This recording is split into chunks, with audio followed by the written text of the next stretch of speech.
From scarcity mentality to win-win mentality, the wealthy's secret. In a nearly forgotten village lived Mia, a young woman convinced that life offered nothing but stumbles and defeats. Every morning she woke up fixated on headlines about failed businesses, rising unemployment rates and poverty statistics that reinforced her belief. In this world, mistakes were monsters that devoured dreams, and losses left indelible scars. That scarcity programming kept her paralyzed. She dodged risks, postponed decisions, and settled for the safety of mediocrity. One afternoon, however, Mia spotted a glowing sign on the horizon in a nearby city. Forum on Success, Mindsets, from Scarcity to Win-Win. Driven by equal parts curiosity and resignation, she boarded a bus and crossed dry fields to arrive at a packed auditorium. When the speaker in a flawless suit stepped on stage, he displayed one simple slide. Poor people are programmed to see mistakes and losses as purely negative. Wealthy people, by contrast, reprogram themselves around the millionaire principle of win-win. Those words cracked Mia's mental fortress. For hours the speaker wove tales, first the fable of the farmer and the bridge builder, then the journeys of entrepreneurs like Jack Ma and strategists like Stephen Covey. But the core lesson that hit her hardest was the win-win principle itself, a mindset in which every failure becomes a learning opportunity and every challenge a seed for collaboration and mutual benefit. Back in her modest home, Mia couldn't sleep. She reread every phrase, wondering how to reprogram her mind so that setbacks felt like steps towards success rather than proof of defeat. At dawn, she grabbed paper and pen and wrote, "Mistakes are gifts, losses are guides." That simple formula became her daily mantra, the seed of a new mentality. Her inner journey began that very day. Instead of fleeing errors when learning a new skill, Mia embraced her first flop. While baking her very first cake, the batter wouldn't rise and the sugar scorched the pan. Rather than sulk, she sat beside her charred disaster, noted every misstep, and vowed to try again the next morning. That single act of reframing, turning defeat into a case study, gave her the calm she needed to improve. Soon she discovered the fable of the mirror sculptor, an artist carving mirrors from rough wood, seeking perfect reflections. Each time a mirror came out warped, he repurposed it as a frame for a sketch, learning from its flaw.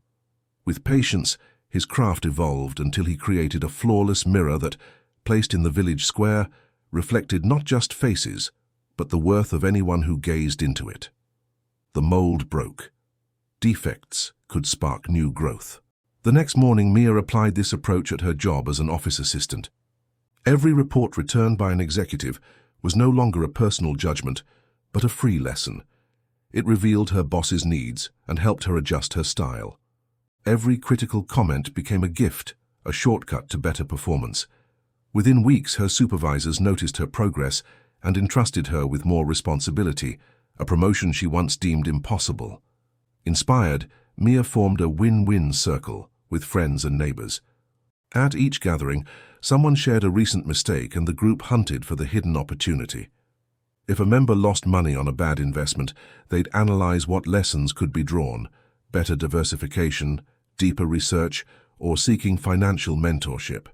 This exercise didn't just spark practical ideas, it forged a collaborative ethos. When one person gained wisdom, everyone grew. In that circle, she heard how Sarah Blakely, founder of Spanx, treated her first patent rejection not as a dead end, but as a cue to refine her prototype. She accepted every no from the market as a step toward the ultimate yes. Sarah embodied win-win by giving her customers real solutions while guaranteeing factories steady production. In the end, everyone profited: Sarah, her clients, and her suppliers alike. Buoyed by these stories, Mia launched her own micro-enterprise, a community event planning service. She knew errors would come: miscalculated budgets, late vendors, invitations lost in transit. But she vowed to see each hiccup as a spark for improvement next time. When a guest arrived late, she offered an explanation session and communication tips. When a vendor misbilled, she proposed a joint review system. Bit by bit, she built trust, and by her third event, a local music festival, she had aligned sponsors, musicians, and attendees so smoothly that revenues exceeded the original budget. As her venture grew, Mia wove win-win into her personal life too. With her family, she negotiated small agreements. She gave up TV time to practice guitar with her brother. Her mother set aside an hour each week to taste test her pasta. Her father shared local recipes in exchange for weekly expressions of gratitude. That mutual benefit dynamic strengthened bonds and multiplied everyone's happiness. Strategically, Mia realized that the wealthy apply win-win not only daily, but in long-term alliances. She recalled Bill and Melinda Gates.